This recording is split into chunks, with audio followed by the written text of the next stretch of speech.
Todos vimos las imágenes fuertísimas de lo que está pasando en Afganistán. Vimos las imágenes muy fuertes de lo que estaba ocurriendo en el aeropuerto, de gente tratando de huir del país, como consecuencia de, por un lado, la retirada de las tropas norteamericanas después de más de 20 años y, por otro lado, el desembarco, entre comillas, de los talibanes. Estamos con Raúl de la Torre. ¿Cómo estás, Raúl? ¿Qué tal? ¿Cómo te va, Vero? Una breve síntesis como para entender qué es lo que está pasando Sí. nuevamente en Afganistán. Claro, crónica de un final anunciado, podríamos decir, porque después de 20 años de la invasión norteamericana a Afganistán, termina esta situación como han terminado otras aventuras similares de parte de Estados Unidos, 20 años de guerra, devastación del país, finalmente se retiran las tropas de Estados Unidos y de OTAN cuando ya dan por derrotada su situación y antes de caer en manos de los talibanes le dejaron el país.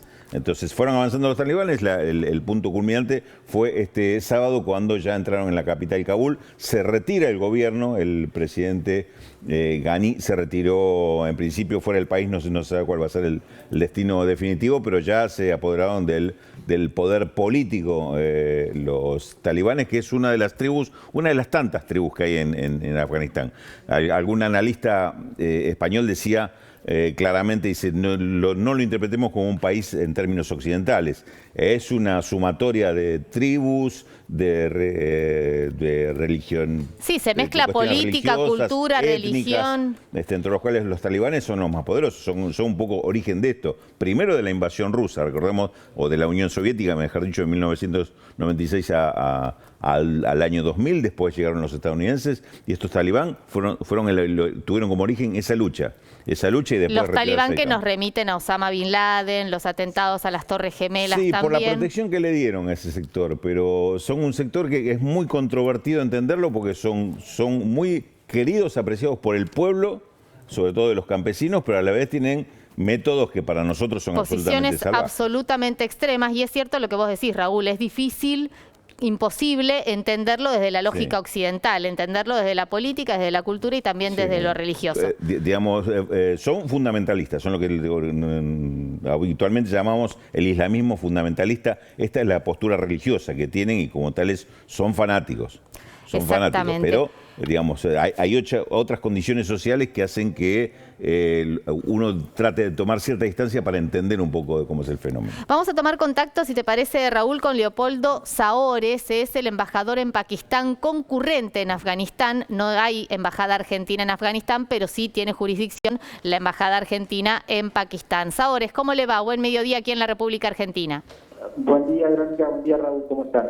Bien, muy bien. Bueno, sabemos que hay 4 argentinos en Afganistán. Es la primera pregunta, saber cómo están ellos y si ellos pidieron y si está la alternativa de abandonar precisamente, no sé si están en Kabul.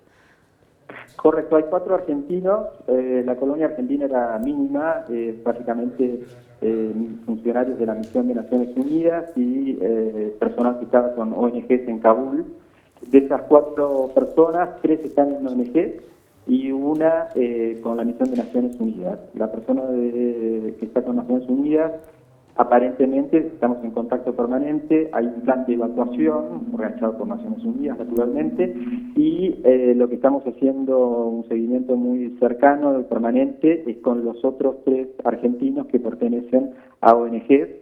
Están en Kabul, están a resguardo, su salud está bien, tienen provisiones, es decir, no están en situaciones de vulnerabilidad, pero lógicamente preocupados por el clima enrarecido a partir de los acontecimientos de este fin de semana.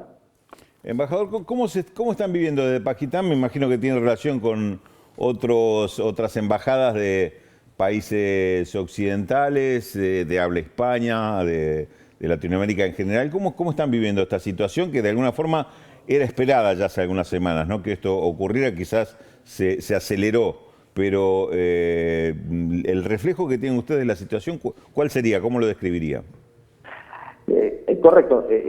Creo, como decía Raúl al principio, crónica de una muerte anunciada. Esto era inexorable, pero nadie pensaba, incluso el propio gobierno pakistaní, que el desenlace iba a ser tan rápido. Evidentemente, las potencias occidentales que estuvieron en Afganistán, encabezadas por Estados Unidos, Rusia, China, Pakistán mismo, no tenían la noción completa de qué grado de desmoralización había en las Fuerzas Armadas afganas, inclusive la capacidad de los talibanes de articular estos acuerdos con las minorías a las que hacía referencia Raúl al principio.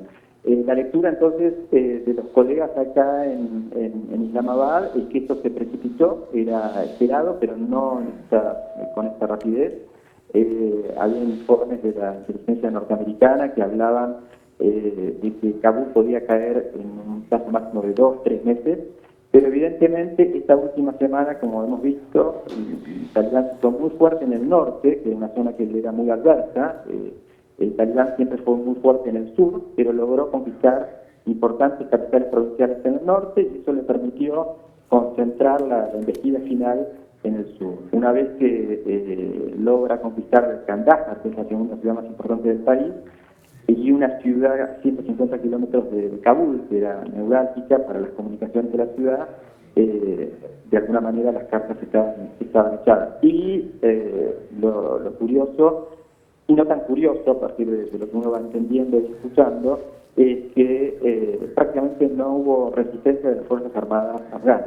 Ellos entregaban los armamentos y en muchos casos cuando las batallas fueron en el norte se escapaban a Tayikistán o Uzbekistán. Saores, ¿qué es lo que se puede esperar ahora? Decíamos antes de saludarlo que es muy difícil entender la situación desde la lógica occidental. Ahora, ¿cómo usted describiría a los talibans y cuál es el escenario que cree que se empieza a desarrollar a partir de ahora? Lo que uno puede decir en esta instancia es todo lo que se teme.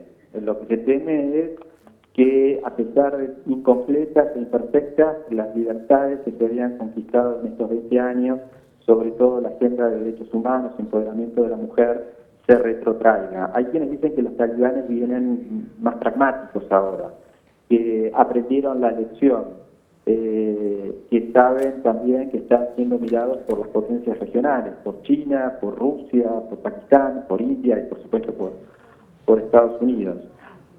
Los talibanes han dado algunas seguridades a gobiernos como el gobierno chino. El comando talibán estuvo reunido con el canciller chino hace no mucho, de que Afganistán no va a ser usado como base para ataques terroristas contra los países de la región, ni que va a incentivar la insurgencia de grupos separatistas de índole musulmana, por ejemplo en China, o todos los grupos separatistas afines a los talibanes en Pakistán.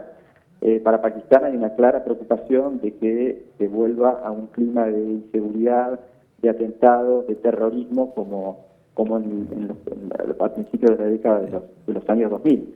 Pakistán venía, afortunadamente, con varios años de relativa calma, de relativo control de los movimientos insurgentes, y esta situación obviamente genera mucha zozobra, mucha inquietud, y todo está por darse en cuanto al planteo que hagan los talibanes. Si aprendieron esta experiencia del tiempo que estuvieron en el ejercicio del poder y de estos años en el ostracismo. Como decía Raúl, acá el talibán es un grupo importante, pero no es el único. Hay minorías como la minoría tayika, la minoría uzbeka, la minoría andajara, que es compartida con Irán, que son poderosas, y el talibán, si quiere asentar su control y que ese sea un manejo sustentable del país, entre comillas, va a tener que tener algún tipo de articulación y negociación con estos grupos. ¿Alguna de las primeras manifestaciones de los voceros de los talibanes generan algún tipo de expectativa, embajador, con respecto a lo que usted señalaba, ¿no? Que están afirmando que van a respetar a otras minorías, propiedad privada y demás, que parecería ser que estos talibanes no son los mismos que los talibanes del año 2001. De todas formas, un poco como un indicio de lo que está pasando, ¿qué es lo que se está viviendo o qué información tiene de lo que se vive en las fronteras? Por ejemplo, Pakistán tiene fronteras con Afganistán, se está permitiendo el paso de frontera por parte de la población que quiera emigrar, hay situaciones violentas. ¿Qué información tiene usted al respecto? Sí, respecto del primer punto, la expectativa es que efectivamente los talibanes tengan un discurso más pragmático y hayan aprendido esa experiencia. Está por verse, porque durante todo el proceso de negociaciones de paz, a partir del acuerdo de Doha en febrero del 2020, la palabra de los talibanes no siempre se reflejó en hechos. Hay que ver ahora en esta situación de poder si el pragmatismo se impone. Respecto a la situación en la frontera, es una frontera muy extensa, que en su mayor parte está fortificada por Pakistán, ha redoblado los controles de seguridad. No se reportan grandes incidentes, el gobierno pakistaní ha dicho que está contenida la situación en términos de que no hay un flujo de refugiados, aunque todo indica que la situación, a medida que escale, se agrave, va a generar una masa de refugiados que para la alta oficina de refugiados de Naciones Unidas puede ser de 300.000 personas. Ya hay de la última ola de refugiados en Pakistán 1,5 millones de afganos. Pero por ahora la situación está tranquila. Lo que hay que decir es que a partir de las conquistas que fue haciendo Afganistán, los talibanes, sobre las provincias que limitan con Pakistán, en los últimos tiempos el diálogo para controlar los pasos transfronterizos y todas las cuestiones vinculadas al movimiento de personas ya lo hacía Pakistán directamente con los talibanes, es decir, ya había un reconocimiento de una autoridad de facto en la zona. Saores, le hago Sí. Una última consulta cortita. En el caso de las imágenes que vimos fuertísimas en el aeropuerto con un avión de la Fuerza Aérea tratando de despegar y la gente literalmente colgándose para tratar de escapar, ¿esto se debe al temor a que el régimen talibán vuelva recargado, aunque usted señalaba que probablemente tengan una postura más pragmática para precisamente evitar una nueva intervención de Estados Unidos y de una coalición occidental? Sí, lo de la posición o postura más pragmática es un deseo. No sé si eso se va a concretar. Pero sin duda es la reacción de la gente que sale despavorida porque recuerda lo que fueron los años del gobierno talibán, a pesar de la crisis del país recurrente, a pesar de la corrupción que imperó. Hay que recordar que Estados Unidos inyectó muchos fondos que no se sabe dónde terminaron, pero hubo un renacer de ciertas civilidades y libertades que lógicamente esta gente, si se escapa de estas escenas dantescas que vemos, piensa que lo va a perder. Muchas gracias, Saores, le agradecemos muchísimo. Un gusto, hasta luego. Bueno, era el embajador argentino en Pakistán, en este caso concurrente con Afganistán, porque Argentina no tiene embajada precisamente en ese país, en donde, bueno, las escenas que hemos visto son muy fuertes, y lo decía el propio embajador, ¿no? El temor de que el régimen talibán vuelva recargado con estas posturas extremistas. Digo, para que la gente tenga idea, en Afganistán las mujeres para salir a la calle durante el régimen talibán tenían que tener un permiso escrito, obviamente con el burka, bueno, todo el cuerpo absolutamente tapado. Salvo los ojos. Salvo los ojos. Y no podían ir ni siquiera a los hospitales solas. Sí, y además esto es un poco la... Ahora, hay otra historia de los talibanes que precisamente se originan en Pakistán, en el país donde estamos hablando con el embajador argentino. ¿Por qué? Porque eran los refugiados de la guerra contra la Unión Soviética que se fueron del país. De ahí se arman como talibanes, se forman como grupo y vuelven al país ya conformado como tal.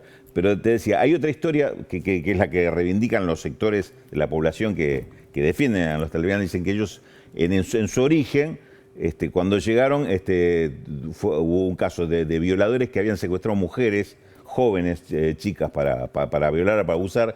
Ellos los fueron a buscar, asesinaron. Sí, no, justicia por mano propia. Lapidaron a los abusadores y devolvieron a las chicas a su familia. O sea, parte de fantasías, realidades, que tienen que ver con esta cuestión tan confusa. O sea, repito, desde el punto de vista de nosotros, es inaceptable las condiciones que ellos plantean. Pero el gran interrogante de qué es lo que va a pasar ahora, ya directamente podemos decir que están en el gobierno de Exacto. Bueno, Afganistán. También podemos decir que claramente empieza otra etapa. Hay que ver eso sin duda. de qué manera se desencadena. Gracias, Raúl. Seguimos con más información.